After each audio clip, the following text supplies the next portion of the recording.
ఘనంగా best award సన్మాన వేడుకలు. అల్లూరు జిల్లా పాడేరు మండలం ప్రధాన కేంద్రంలో గెమ్మేలి కృష్ణబాబు సతీమణి శిరీష దంపతులు వారి బృందం world tourism best excellence award గౌరవనీయులు ఆంధ్రప్రదేశ్ రాష్ట్ర ముఖ్యమంత్రి నారా చంద్రబాబు నాయుడు చేతుల మీదుగా 27/9/2025 తేదీన తీసుకున్నారు. అంతటి గొప్ప స్థాయి అవార్డు మన గిరిజన ప్రాంతంలో మన అల్లూరి సీతారామరాజు జిల్లాలో ప్రప్రథమంగా కృషి చేసి అరకువెల్లి ప్రాంతాల్లో సహజ సిద్ధమైన ప్రకృతి అందాలలో అందమైన లోయలో కాఫీ తోటల మధ్య సుంకర మెట్టలో వుడెన్ బ్రిడ్జ్ చెక్కతో 500 మీటర్లు వంతెన నిర్మించారు.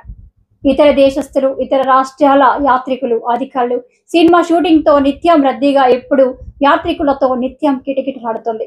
దీనితో ప్రభుత్వానికి కోట్లలో ఆదాయం చేకూరుతుంది. త్రిబుల సినిమా షూటింగ్ తో వుడెన్ బ్రిడ్జ్ కి ఇంకా మంచి పేరు వచ్చింది. ఇదే కాకుండా మన ఆదివాసీలకు ఎంతో మందికి జీవనోపాధి కల్పించి నిరుద్యోగ సమస్యను తీర్చారు. ఇలా చేయడం చాలా సంతోషమని ఆ ప్రాంతం వారు ఆనందం వ్యక్తం చేస్తున్నారు.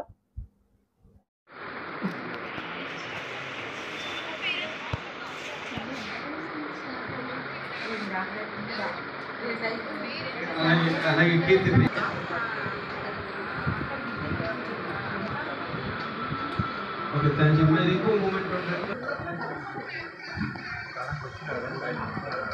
Okay, thank you. 3-4 లక్షలు వచ్చింది.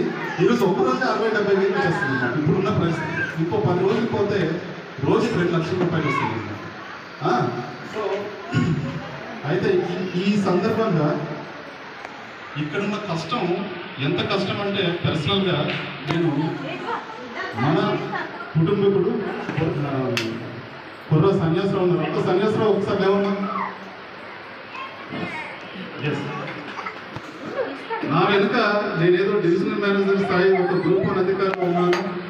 నా వెనుక 3 మంది సిబ్బంది ఉన్నారు. మీరందరూ కష్టపడి చేస్తారనుకుంటారేమో. ఎవ్వరూ లేదండి. నా వెనుక ఉన్నది ఆ ఒక్కడే, ఆ కుర్ర సన్యాసరావు. ఆ టైంలో అంటే నాకు ఉన్నారు, స్టాఫ్ ఉన్నారు, ఒకరున్నారు, రేంజర్గా ఉన్నారు. వాళ్ళ అబ్బాయి కరెక్ట్గా మేము ఆ బ్రిడ్జి స్టార్ట్ చేసే టైంకి వాళ్ళ పెద్ద అబ్బాయి 10వ తరగతి చదువుతున్నాడు. సడన్గా ఆరోగ్యం బాగాలేదని హాస్పిటల్ జాయిన్ చేసేసరికి ఆయనకి బోన్ క్యాన్సర్ 3 రోజులు చనిపోయాడు బాబు. సో అలాంటి పరిస్థితుల్లో నా కింద ఉన్న ఆ రేంజ్ అధికారి నన్ను సపోర్ట్ చేయలేని పరిస్థితి అనమాట. ఆయన ఆ బాధలో ఉన్నాడు. సో ఆయన ఏకంగా ఒక 3 నెలలు నేను వదిలేశాను. అలానేసి జీతం నీకు ఇస్తాను, నువ్వు 3 నెలల పాటు నాకేమి మీ ఇంట్లో ఉంటాను. సో ఆయన ఇంట్లో ఉన్నాడు, నేను సన్యాసరావు ఇద్దరే. నిజానికి ఆ అవార్డులో నాకు ఎంత ఇది ఉందో దానికి సగం కుర్ర సన్యాసరావు. ఆయనతో పాటు నేను ఉండిపోయాను అక్కడ అడుగులో. మాయగా చెప్పినప్పుడు రాత్రి 10 అయ్యేది, 11 అయ్యేది. చెప్తే నమ్మరు. ఈరోజు ఇంకో రికార్డ్ చెప్తా. అది నవంబర్ 19వ తారీఖున మేము ఓపెన్ చేస్తాము. తాత్కాలికంగా ఓపెన్ చేస్తాం, అధికారికంగా ఓపెన్ చేయలేదు. తాత్కాలికంగా ఓపెన్ చేసి మార్చి 31 నాటికి 75 లక్షల రూపాయలు వచ్చింది. చాలా వండర్ఫుల్. ఏ టూరిజం ప్రాజెక్ట్ కూడా అంత డబ్బులు రాదు. కేవలం 5-6 నెలలు 75 లక్షలు వచ్చింది. సో అది చూసి డిప్యూటీ సీఎం గారు, మన ఉప ముఖ్యమంత్రి గారు, ఆయనే మాకు అటవీ శాఖ మంత్రి వర్యులు కూడా, ఆయన షాక్ అయిపోయాడు. సో స్వయాన్ని ఆయన ఏప్రిల్ 8వ తారీఖు ఓపెన్కి వచ్చాడు. సో ఆయన కంటే ముందు ఒడిశా డిప్యూటీ సీఎం గారు, అంటే ఒడిశా వాళ్ళకు కూడా ఎవరికి ఈ న్యూస్ అందిస్తుంది ఎంత బాగా ఆవిడ ముందుగా వచ్చారు ఒడిశా డిప్యూటీ సీఎం, రైట్.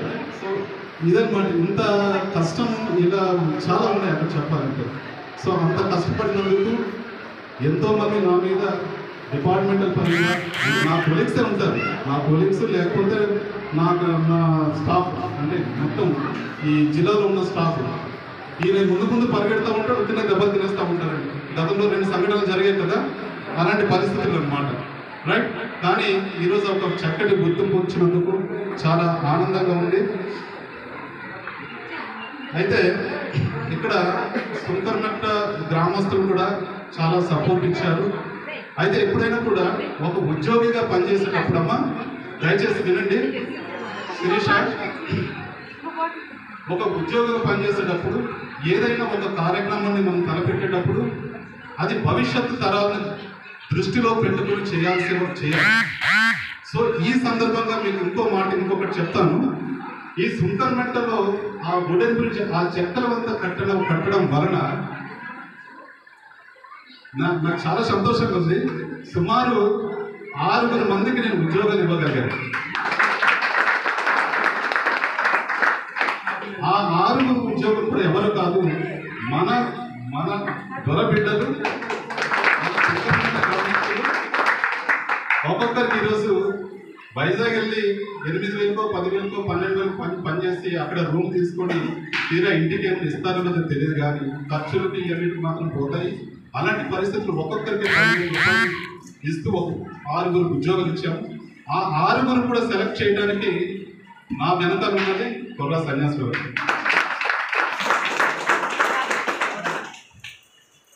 అయితే ఇంకా ఫర్దర్గా కొన్ని డెవలప్మెంట్స్ చేస్తున్నాము. ఇంకా నాకు ఇంకా ఆశ ఉంది, ఇంకొక 4-5 ఉద్యోగం ఇవ్వాలని ఉంది. ఖచ్చితంగా 2-3 ప్రాజెక్టులు వచ్చి అందులోనే అది చేస్తాను. ఖచ్చితంగా మీ ఊరికి ఆనందరావు ఇంకో 4-5 అయితే నేను ఉద్యోగాలు ఇస్తాను. రైట్. ఈ ఉద్యోగాల వైపు ఒకవంత అయితే ఇంకోటి మీతో షేర్ చేసుకోవాలి. Yes, I'm conclude. 2023 ముందు అక్కడ ఆ చెక్కల వంతెన బ్రిడ్జి బాబు గారు, నాగేశ్వరరావు బాబు గారు, అలాగే గౌరవనీయులు మావయ్య గారు, సీతారాం మావయ్య గారు అతి తక్కువ సమయంలో పోయిన వారం అనుకున్నారు, ఈరోజు ఏర్పాటు చేశారు. చాలా సంతోషం అనిపిస్తుంది. నాకు నిజంగా ఒక చక్కటి గౌరవం ఇచ్చారనేసి చాలా సంతోషిస్తున్నాను. ఎందుకంటే ఒక మాట చెప్తాను మధ్యలో, బహుశా అది నాకు 4th క్లాస్ నుంచి అనమాట. 4th క్లాస్ నుంచి ఇంచుమించు 10th క్లాస్ వరకు ప్రతి క్లాస్లో ఫస్ట్ ర్యాంక్ లేదా సెకండ్ ర్యాంక్ వచ్చేది అల్లూరి సీతారాం పబ్లిక్ స్కూల్లో. నాకు వచ్చినప్పుడల్లా నాన్నగారు వస్తారు కదా స్కూల్కి వచ్చినప్పుడు, నాన్నగారు నాకు ఫస్ట్ ర్యాంక్ వచ్చిందంటే ఆయన ఫస్ట్ ర్యాంక్ వచ్చిందా ఏం చేయడం మళ్ళీ తెలియదు, అదే అమాయకత్వం, అది ఏంటో తెలియదు. అలాగే 10th క్లాస్ వరకు టాపర్ ఉంటే క్లాస్ టీచర్ అంటే స్కూల్ క్యాప్టెన్ అనమాట. అంటే స్కూల్ ఎస్పీఎల్ ఉంటాయి కదా, ఎస్పీనప్పుడు నాన్నగారు నాకు స్కూల్ టాపర్ నేను వచ్చాను అంటే స్కూల్ టాపరా మరేం చేయడం అంత ఇది పరిస్థితి. ఒక్కటే స్కూల్లోనే కాదు, ఇంటర్మీడియట్లో కూడాను, తర్వాత డిగ్రీలో కూడా. అక్కడ డిగ్రీలో కూడా ఫస్ట్ టైం ఇక్కడ కృష్ణా కాలేజ్లో నాకు ర్యాంక్ వచ్చింది. అక్కడ మా గ్రూప్లో వచ్చినప్పుడు నాన్నగారు నాకు ఒక బహుమతి ఇచ్చారు ఫస్ట్ వచ్చినందుకంటే. మళ్ళీ ఏం చేయడం అదే ఇదే ఆయన సమాధానం అంటారు. సో ఇలాంటి పరిస్థితుల్లో వారు అమాయకత్వంలో వాళ్ళ కష్టాయిలో ఈ కార్యక్రమం ఏర్పాటు చేయడం అనేది నిజంగా చాలా సంతోషకరమైన విషయం. ఇది ఈ జనరేషన్లో స్టార్ట్ చేసాం. గతంలో మన గవర్నమెంట్ బాబు గారు రాష్ట్ర ఉత్తమ ఉపాధ్యాయ అవార్డు తీసుకున్నప్పుడు బహుశా 2 సంవత్సరాల క్రితం మేము స్టార్ట్ చేసాం. ఒక చక్కటి ఆనవాయితీకి మనం ఒక అడుగు పెట్టాం, అంతే కదా. సో ఆ రోజు చేసాం, ఈరోజు నాకు గుర్తుగా నన్ను చేస్తున్నారు. అయితే ఈ సందర్భంగా ఈ ఎక్సలెన్స్ రాష్ట్ర స్థాయి ఎక్సలెంట్ టూరిజం అవార్డు చాలా కష్టాలని అనుభవించాను. అంటే ఆ అవార్డు గురించి కాదు, కానీ ఎప్పుడైతే నేను ఈ ఏపీఎఫ్డిసి అనే డిపార్ట్మెంట్లో నేను అడుగు పెట్టిన తర్వాత చాలా కష్టాలే అనుభవించాను. 2009లో ఎంటర్ అయ్యాను. రేంజ్ ఆఫీసర్కి ఎంటర్ అయ్యి ట్రైనింగ్ పొందిన వెంటనే నాకు ఆర్మీఆర్ జీకేవి అడవులు, మావోయిస్టు అడవులు, ఆ అడవులు తీసుకెళ్ళి అక్కడ ఫస్ట్ పోస్టింగ్ ఇచ్చినప్పుడు 2011లో బాగా ఉంది. ఇదేంటి అడవి అనేసి దానికి మనం అడవిలో బతికి కనుక అక్కడ అడ్జస్ట్ అయిపోతున్నాం. 2013లో ఒక జరగరాని సంఘటన నాకు జరిగింది. మా శిరీష ఈ రోజుకి చాలా భయంకరమైన సంఘటన అనమాట. మాకు కాఫీ తోటల్లో నేను ప్రస్తుతానికి బియ్యంలో చేసిన, ఆ రోజు రేంజ్ ఆఫీసర్గా కాఫీ తోటల్లో చేస్తున్నాను. 2013లో ఏం జరిగిందంటే, మాకు ప్రతి సంవత్సరం కూడా మిగతా డిపార్ట్మెంట్తో పెద్ద సంబంధం ఉండదు, కలెక్టర్తో సంబంధం, రాష్ట్ర ప్రభుత్వంతో అసలే సంబంధం ఉండదు. మా పనులు మేము చేసుకెళ్ళిపోతూ ఉంటే మాకు ఒక సపరేట్ డిపార్ట్మెంట్కి వెళ్తూ ఉంటాం. మాకు అక్కడ ఎంతసేపు సంవత్సరం అంతా అయిపోయిన తర్వాత అక్టోబర్ నుంచి జనవరి వరకు ఎంత కాఫీ పోసాము అది టార్గెట్ అన్నమాట. ప్రతి రేంజ్కి నా రేంజ్కి నేను ఎంత టార్గెట్, ఇప్పుడు ఒక 200 టన్నులు టార్గెట్ వస్తే 250 టన్నులు తీయాలని ఒక టార్గెట్ పెట్టుకుంటాం.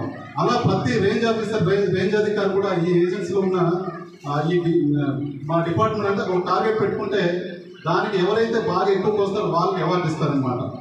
సో ఆ అవార్డు పొందాలని ఆ రోజే అనుకునే 2013లో ఒక రోజు రాత్రి పౌరు పనిచేయాలి. అక్టోబర్ నుంచి జనవరి వరకు. మీ గురించి మీకు తెలిసిందే, ఈ మధ్యకాలంలో అప్పటి నుంచి కూడా కాఫీ తోటల్లో దొంగతనం బాగా ఎక్కువైపోయింది. మరి కిరాతకంగా తయారయ్యారు జనాలు.